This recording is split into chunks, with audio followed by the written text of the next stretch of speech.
What's up, everybody? Thanks for tuning in to Have a Beer with Obi. I have the man, the myth, the legend, Jared the Outlaw right here. Thanks for being here, brother. Hey, nice to meet you, man. I'm really excited to have him on here. Dude is, if you don't know, you should check him out on YouTube. It is always a good time. This dude is wild. It's good stuff. If you enjoy, what would you call it, rednecking? Rednecking, man. There you go. We keep it hillbilly. Then you'll enjoy it, so check it out. So, traditionally, we usually start off with shotgunning a beer. Oh, shotgunning a beer.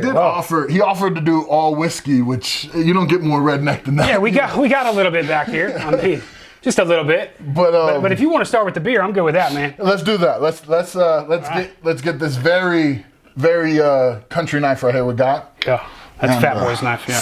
Thank you, Fat Boy. Yeah, thanks, Fat Boy. Yeah. Let's see how we go here. Yeah. Oh, yeah, bud. There we go. Rock and roll. There we go. Yeah. That's why we did it behind the beer, behind the bar. Here we go. Come on. Yeah, plug it. Oh, sorry, babe.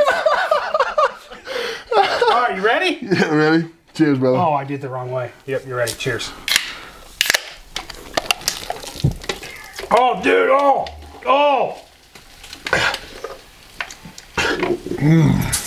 Oh, yeah! Good. That was a good one. Yeah, oh, boy! That was a good one. That was a good one, dude. I think you got more in your shirt than in your mouth. No, dude, I peed a little bit. Well, you want to stay here or you want to sit down and have a beer? We can sit down. Let's sit down. Towel, eh? Yeah. We're good.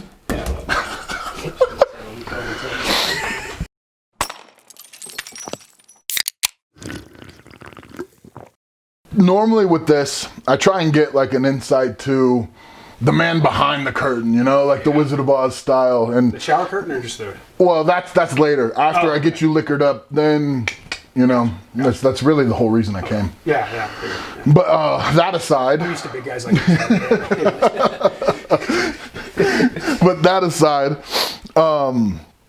you yourself, you've got this, what would you call it, your cult following has put you in this place where you are most certainly like a caricature of yourself. You're like the guy that everyone else gets to see has been built up so much that there's got to be so much behind the scenes that is actually like, you know, maybe you like to read books and smoke cigars with the long stems or something, you know? Like what do you think is like one of the most surprising things people could find out about you off screen? I think, well, I got a lot of weird things people don't know about me that I just don't. Don't get no jail time. Yeah, none of that. No, nothing like that. But yeah, it's funny because when you do just anybody who does YouTube in general or just makes videos or does any entertainment or who's an actor or whatever, you're portrayed a different way on screen. Right. They don't exactly know who you really are in real life. Like a buddy that, you know, we got some people sitting around here that they would know that they know me personally. So I've got, like, for instance, I was telling you earlier, like I don't sleep great. Right. Like I have night terrors like every night. You know what I mean? But nobody knows that about me. Right. Because I don't ever like put like more, you know, the really personal stuff. I don't like, you know, usually put on there or anything. You got to keep a piece for yourself, especially someone like you where you have so much content and your followers they're not just loyal, they're like ravenous loyal. Yeah. You're like Jesus Cristo to some of them, you know, like you got to keep a piece of that for yourself. You know, you're getting married, you're going to have family, like all these things.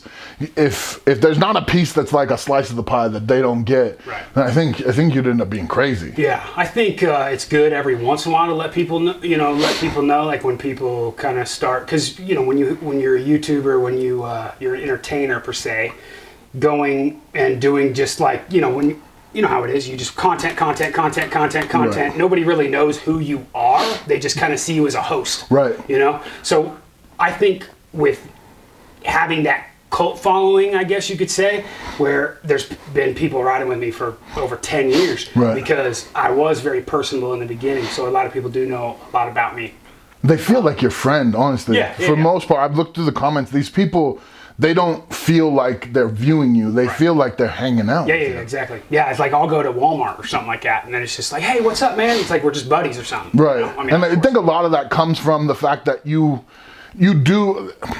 you do keep a piece for yourself, but you expose more of yourself than most people. You really give like a big chunk of who you are to your audience. Right. And because of that, they just naturally like gravitate to it. Yeah. And more people, they do know you more than, I'm not going to list names, but there's people on YouTube who everything is just like, you know, that guy's totally not that person, you know? But I know when I showed up here, I knew you were going to be pretty much, you're going to be Outlaw, but there's a piece of you that's just a little separate. Right. And I think that's the biggest difference to why they're so attached. And I think, you know, people have a weird perception of me because they see me as like some, I guess, redneck character who dips and like loves to shoot guns, go hunting and kind of stuff like that and acts crazy on video. But it's when they meet me in real life, every single person, when I do a meet and greet or something like that, they're like, wow, you're not like always turned up. Yeah, right. You know? Yeah. But I carry myself like an entertainer, where I try to, no matter who I meet, try to entertain them if it's on video or not. You know? So I don't know. I think it's coronavirus. Sorry. Yeah, it's all good. No worries. Yeah. We up here high, dude. We're at like 6,100 feet. Coronavirus can't live that high. Yeah, that's the deal. No, right. No.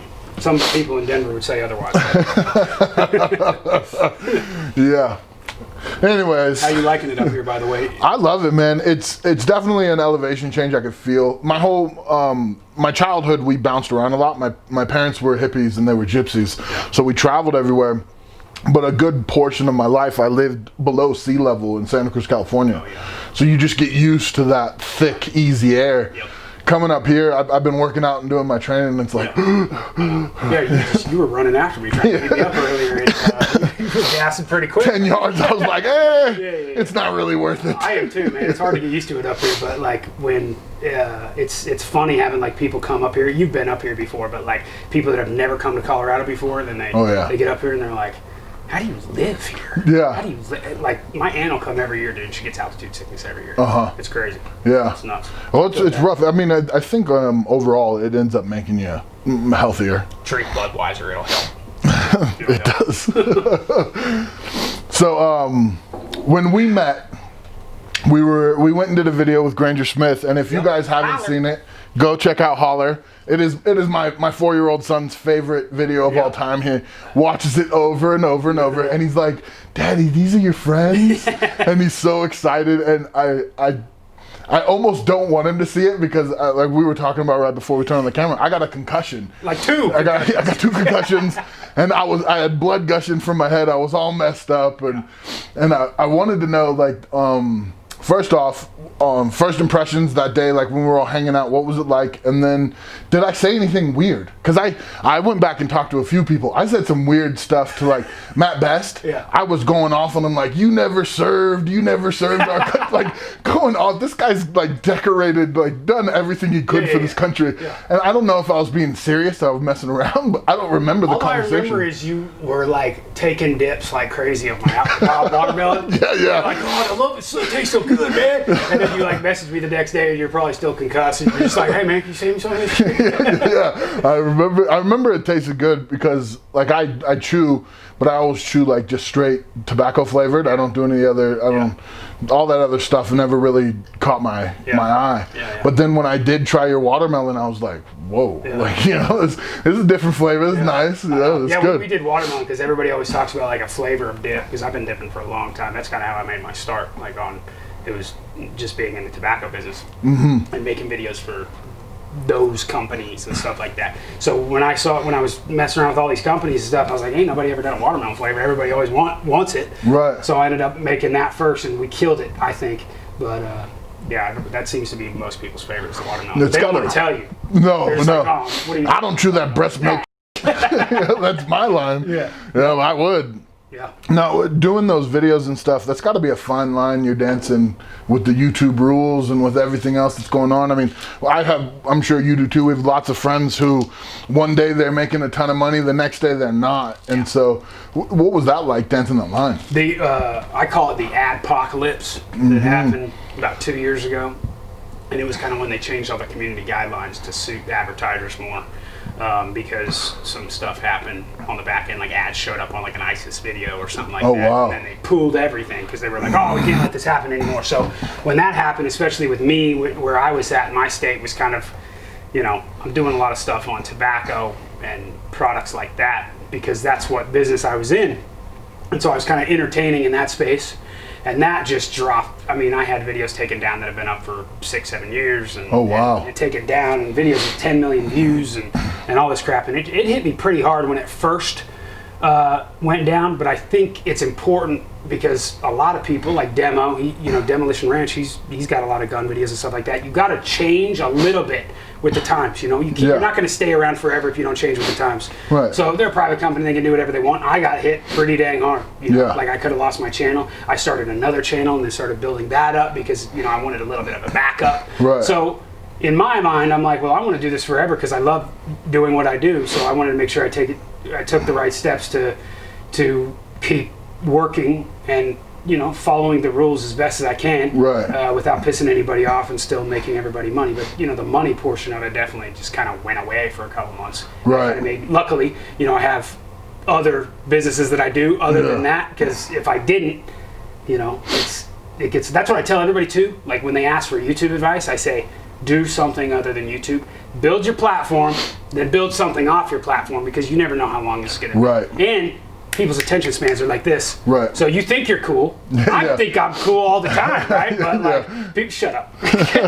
but the audience drops off every once in a while. Right. They're like, well, I've been watching him for a while. His content's the same. I've changed my content up a million times. Yeah. And people think, yes, consistency is key with YouTube, but I think the most important thing is change it a little bit every once in a while to give your audience something new to watch. Yeah. Because if you keep doing the same thing, same video every single time, it's going to work for a certain period of time, but then it's going to just steep drop go over a bunch eventually. Yeah. And I was talking to Matt Carricker, Demo Ranch. We were talking to him, and he got into a little bit. He started off the ranch because he thought he was going to lose his channel. That's what I did too. Yeah. And so it's really similar. It's funny, like all the people I'm interviewing and stuff are all the YouTube outlaws. Yeah. So I don't know if you guys are going to see this video or not. We'll see. Yeah. But for me, like you said, you do have to change with the times.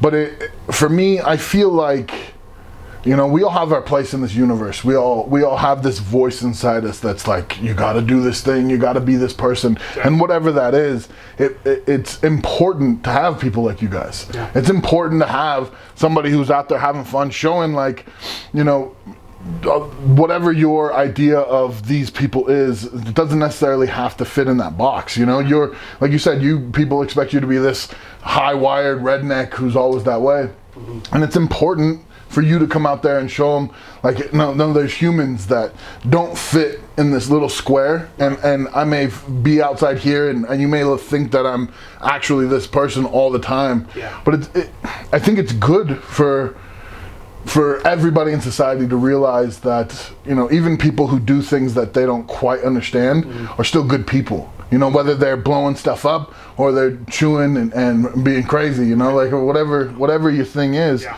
We've kind of lost a lot of tolerance, and we've become more sensitive. And what I'm saying is like, you guys are kind of cutting a path out there that used to be just easy. It used to be like individuality was the thing. That's America. Mm-hmm. And then it kind of got wiped away to where we need to conform to the most sensitive critics. Right.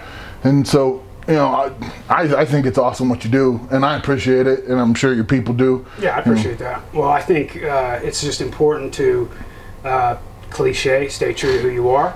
Always be nice. I tell everybody that. I said, listen, man, I used to be a hothead when I was younger and just thinking I could do whatever I wanted to do and stuff like that. But things, when I get older, I'm like, the thing that sticks out to me about meeting people the most is being super nice and just having that character that is almost, you're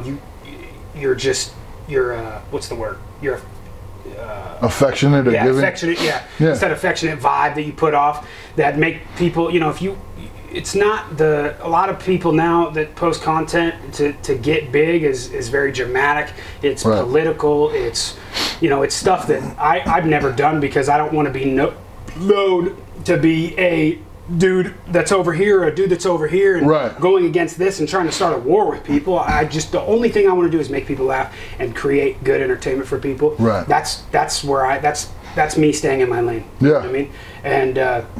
And with the stuff that, sometimes goes against YouTube's guidelines or whatever like that, I know what I need to do to be able to do it. I'm not going to bitch and complain and be like, okay, well, I'm done. I guess I'm quitting. I'm going to keep doing it. And you see a lot of people quit too, and I think that's the people that those are the people that need to be weeded out anyways, just because they're here to just for the money. Right. I'm here to.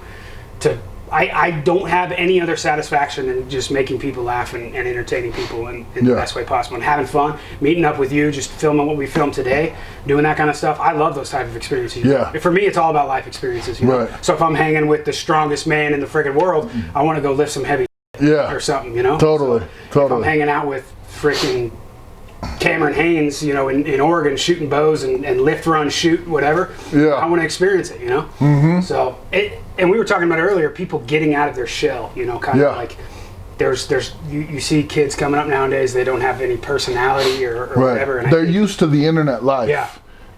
Well, and I think there's a lot of fear that goes into it too. Like some people just, they're fearful of taking that step. Like you're a big dude, You're coming to my house, and I could be like, oh, this guy's pretty big, I don't want him to make me feel unmasculine.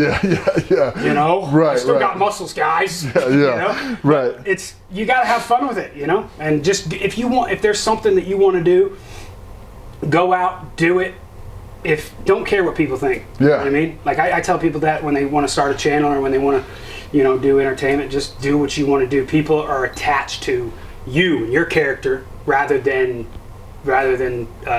trying to conform to what somebody else is doing that's working. Getting a catchy title and this and that. It's like that's like almost exactly what we were saying earlier. People seem to be drawn to you because you give them more than that tiny little fake sliver. You give them a lot of you. Well, yeah, you could have the greatest title and the greatest thumbnail on a video, but if you don't have any essential goodness in the middle, you may get a couple clicks, but this ain't gonna last. Yeah, it's not gonna last. You got to have like some good stuff that's gonna last a while. Right. So now you've been YouTubing for how long? Almost 13 years. 13 years. Yeah, I've been on here since the beginning. The beginning. So it's been one of the OGs. Yeah. That's crazy. I only know of I only maybe know of 2 YouTubers that have been around that are still doing their thing. Everybody else that I started with or that have been doing it, they're all gone doing other stuff, whether they're in Hollywood or whatever they're doing or whatever. I only know of maybe 2 people. So it's pretty cool being along for that long of a ride, because you get to see people come and go, and you get to meet a lot of people. That's what I like about what we do, is we get to hang out with different people all the time. Yeah, that's the best part. Like, we're our own boss, and we get to go choose our coworkers and our friends and stuff. But to be your own boss, you need to make sure it looks all fun and dandy on the camera, but there's a lot of stuff behind the scenes you got to make sure to where you can continue to do it. Yeah, exactly. There's a lot of stress that goes along without the 9 to 5. Yeah, you meet people. Oh, I want to be a YouTuber, man. Yeah, it's so fun. Oh, I just want to have fun. I'm like, yeah, it's fun. But it's more work than fun. Oh yeah, for sure. And the truth is when you have a 9 to 5, you go into work, you clock out, you're done. For us, it's almost a 24/7. Yeah. It's when we got editors in here, we got camera guys, stuff like that. It's like they know. Like him and I talk about it all the time. Like, dude, this ain't no 9 to 5. Like, if we film something great, it's got to be up tomorrow. You got to get it edited tonight. You got to stay up all night. You got to do this. Right. It's not your normal thing. And if you're not the one stressing out about what's the next thing I'm doing, what's the next grab, how am I going to do this, this, and that, if you're not stressing out about it, nobody is. It's all on you. Exactly. So there comes a lot, especially when you grow into having a family and doing all that stuff, which is where I wanted to go next. Like you're engaged. You've been YouTubing now for 13 years. You've basically, I don't see it as even a possibility that you feel like you have more you need to do on YouTube to feel like you've actually got yourself out there.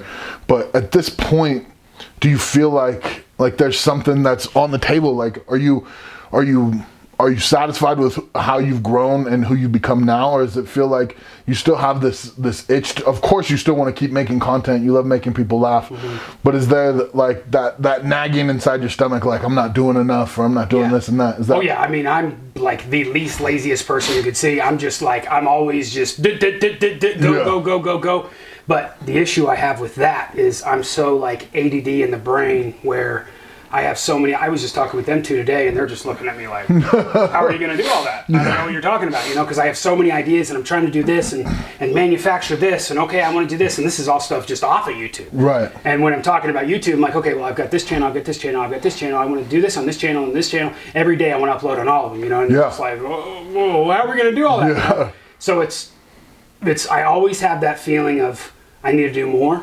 But I also have to say no more sometimes, because you still have to have that good content in the middle, like you're talking about. You still have to have that good, where you're still personable with people. You still need to put effort into, what you're doing. Right, so, that quality. Yeah, so because I've done so many things where it's just never lasted, because I'm like super excited about it, and then I put all my effort into that, and then this thing dies off. I'm like, I can't let that thing die off, so I have to go back to it. But that's just life. That's life. You gotta balance everything out. There's balance to everything. So, I always do feel like there's something that that I need to do or whatever. But it's just being, thinking smarter or working smarter, not harder. Right. But working hard at the same time. It's just a common balance. That's been something across the board with everyone I've interviewed. They've all been people I respected, and every single one of them has said that they still don't feel like they're doing enough. Yeah. Every single one of them's like, I go to sleep thinking about what I could have done and what I need to do tomorrow, and I wake up thinking about what am I going to get done today. Yeah. And that's just, I think, across the board if you're going to be successful in anything. And I think, I think about this all the time. And I'm like, forever I would wake up and I'd jump out of bed, and then I'm like, oh, I'm too busy to eat breakfast. I'm gonna go to the gym. I'm gonna get my day started. I'm gonna do this, that, and the other today. And then at the end of the day, I'm like, oh, I didn't do this. And that's a horrible way to think. Yes, you can get a lot done, but you have to remember that your life is not. You don't want your life to consume what you're doing every single day. Sometimes it happens because when you got to be. What's the word? Methodical. Methodical. You have to be methodical, and you need to do that with your job to be able to succeed, and you need to be obsessive with it. Right. But at the same time, you can't let it take over your entire life. And I have a bunch of times. Right. I think everybody who finds success has to do that. Yeah. I did it my first year at World's Strongest Man. I was the only rookie who made the finals. And I was crushing it. I was the 8th strongest man on the planet, and I had to Google what strongman was like 8 months before. Wow. So like that's what most people would call that success. Right. We were in the hotel lobby, or we were in the hotel pool that evening right after rap, and everyone's smoking cigars and celebrating, and I was pissed. Because I was like, if I would have done this, I would have been higher. If I would have done that, I would have been here. And I remember that night. On it. And that was all that mattered. And I went home and started training, and then I ended up hurting myself because I didn't train properly and let myself rest. Yeah. And it took me years to realize, like, that thing inside you that's always craving more is great, but you got to tame it. You got to be like, all right, bud. It's like, all up here. It's all mental, and you got to make sure you kind of you got to kind of focus on that mental and just be like, okay, this is not, what's the smartest thing to do in this situation? Because immediately you're like, well, I got to train harder. I got to, I didn't train hard enough. I just found out what this was. Oh, next year I'm going to get them. This, that, and the other. But there's always that. The thing in the back of your mind that you always got to listen to and be like, okay, this is the smart way to do it. It's not going to be fun. It's not going to be the way that people think about it. And sometimes you don't want to talk to people too, because they're just like, oh, you got to train harder. There's a lot of times, like exactly what you're saying, when you have grandiose thoughts and you have these ideas of success, you don't want to share them with people, because a small-minded person can break something like that. It was I remember when I was reading, I studied history in college, American history mostly. And you were on that Strongest Man in History show. Yeah, right? yeah. So you must have loved that. I love it. I'm a history dork. For you guys don't know, we were just out filming stuff, and he went on like, oh, well, actually, do you know where this originated from? And all that stuff. Like, wow, I didn't. Dang, dude. Yeah. So I learned a little bit today. I get a little dorky on it, but I mean, I feel like history is the most important subject. But aside from that, I was studying Roman culture, and I can't remember which Roman leader said it, but he was talking about how he remembered when the Roman Republic was but a whisper, because if you spoke loudly about it, it would disappear. Right. And that stuck. I just got goosebumps saying it. When you think about that, like, that's reality. Right. You don't want to take other people's weaknesses into your heart and into your life. Sometimes when something means a lot to you, you keep it to yourself. Right. And that's exactly what you're saying. Yeah. I can't even say anything on that. You just put it perfectly. See, I just dorked on it again. Yeah. I love it, man. I love it. Yeah. Well, I think it's important for people to hear that kind of stuff, especially from someone like you. It's like a lot of people will tune in and they'll see, oh my God, there's so much content. There's so much this. 13 years of this guy's just nose to the grindstone. Yeah. You know, and it's like everybody thinks. Tyler Childers, man, brother. We were just talking about you earlier. We love you. Big fans. So, you know, you can play at my wedding if you want. I'll get married to this guy if you come play his wedding.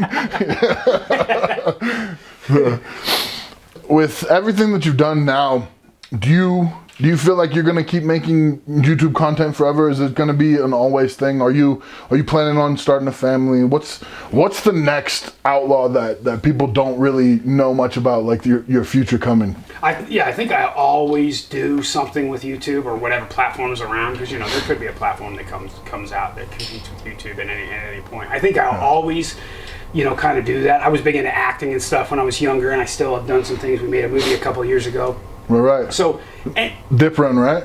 Dip Run, yeah. There we go. Check it out, the Dip Run. Yeah, if you watch it, you should probably be on some type of substance. But honestly, that's just good advice for life. Yeah, exactly. You should just be on some type of substance. Yeah. So whether it be, you can watch it. It's on Amazon. It's on a couple other things too. But appreciate that. Yeah. So there's always. It doesn't have to be YouTube. It doesn't have to be acting. It doesn't have to be whatever. It's just there's. I feel like I have bipolar tendencies in the entertainment world, right, where I'm like, okay, here I wanted to go do this, and I want to go do this, and I feel like I'm just going to do that for the rest of my life, because I've tried to contain it, and I haven't been able to yet. So I feel like that's always going to be something that's going to happen, and I'm always going to be in the entertainment world, nice, in some way.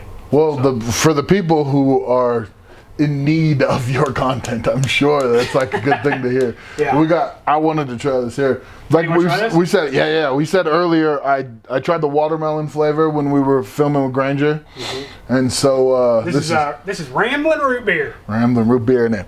It smells like a can of A&W. You know? Yeah, it's really good, man. And this is 100% tobacco free. Tobacco free. Yep. And what's the website? Outlawdip.com. Outlawdip.com. Yeah, tobacco free, so for the guys trying to pull off and everything, it's a lot easier to switch once you've kind of weaned yourself down, or if you just want to continue to chew and not worry about the tobacco. Yeah, we spent a long time on that kind of stuff, because if you see, there's a lot of companies out there, tobacco free alternatives. They're disgusting, man. Oh yeah. Oh, that's nice. I've never had somebody like it's soft in the lip, just like tobacco is. Everything like that. Most of the time when you get the tobacco free, it's super dry and it tastes like two horses' butts. You know. Exactly. Yeah. Maybe three. We even got you your own yellow Outlaw munch. I like it. Don't even spill, boy. I don't even think I'm gonna spit into it. It's too nice. Yeah, it is pretty nice. This is like my new trophy. Yeah, you can put it in your rental van. Yeah, I got a little flack for that. I thought it was great. Oh, of course, I rented one of those in Florida a couple months ago, and they were great, dude. Most people think it's ridiculous, but like when you travel like we do, I landed in Denver and I was like, yeah, I'll take the minivan. You're a big dude. Have you ever met the Big Show? I haven't. No. I'm a big fan of his. Yeah. He's a big dude too. Fat Boy and I went to a wrestling match. Like what? How long ago? We were in like high school or something. 15 years ago. No, it was a long time ago. Wow. And we were walking out towards the parking lot, And then the biggest dude we know of, the Big Show, is driving this little minivan. And just away, he's just driving to the next city, and we're just like, was that the Big Show? Yeah, I mean, he's sitting in the back seat, basically. Uh-huh. I mean, I'm supposed to be, today, the wind was a little bit bad, but we might go bow fishing. Yeah. You, on my boat, I just think it'd be the funniest thing in the world. It was crazy because it's such a nice boat, and you were like, yeah, it's got a 400-pound max limit. No, yeah, it's like 500. Okay, But 500. like, yeah, but you basically take up All of it. Yeah, because if us three, the guys that we usually go bow fishing with, we got the camera guy, and then we got another bow fisherman or somebody to do audio or whatever. It gets a little sketchy every once in a while, but He'll be all right. I think it's sink or swim. I can swim. Yeah, come on now. Yeah. I got life jackets. Yeah, easy stuff. Come on. You're basically a floating life jacket, right? Well, I used to. I used to float much better until I got denser, and now I don't float really at all. It's You kind of sink right to the upsetting. bottom. Yeah. I used to be one of the best swimmers. Like it surprises people because I'm so big, but I was really, really good at swimming. But When did you get big? I'm turning this into my podcast because I know a little bit about it, but I don't know your life story. No. When did you blow up? I was always a really chubby kid growing up, and then my summer between sophomore junior year, I grew 7 inches, and so Wow. and literally not even the whole summer. It was about 2 months. I went and worked at a camp, and when I came back, I remember every night I was laying in my tent and my legs were hurting because it was growing, and I came home and my mom just started bawling. She was like, "What happened to my baby?" Yeah, she was so how broken tall are hearted. you? I'm 6'7.5". Okay. I'm like 6'5.5".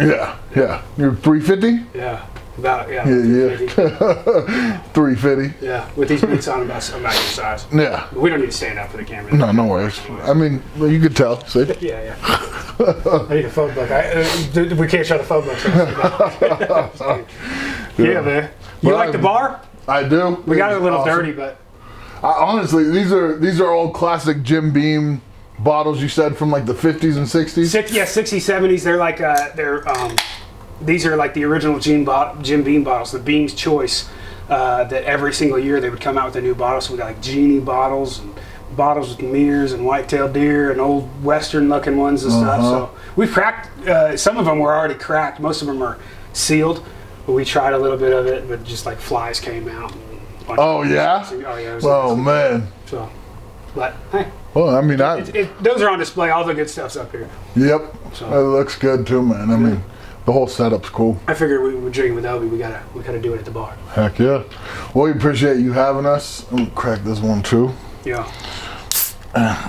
Good old Budweiser, man. So make sure you guys check it out. YouTube.com/Outlaw, and everywhere else is just Jared Outlaw on all the social media. You on the Facebooks and the Instagrams. Facebooks, Instagram, Snapchat, MySpace. Hit me up at Jared Outlaw, especially on MySpace. Hit me up within the next 24 hours. Probably put you in my top 8. Yep, put you in the top 8 MySpace. If you want to be Outlaw's top 8, hit them up right now. Hit me up, dude. Nice. Is MySpace even still around? I don't know. It might take a resurgence. I'm just trying to get all the I think it exists, but there's only the bots on it still. Yeah. I'm not sure. Well, but Justin Timberlake bought it and made it into music. nice. Let's take it back. Yeah. Let's get it just back. make a song, a MySpace song. I'm in. And we'll only upload it on MySpace. That's how we get followers right there. That's how it's done. If you really want to grow your platform, jump on the MySpaces. Yeah. And hit me up on TikTok too. All about it. Yeah.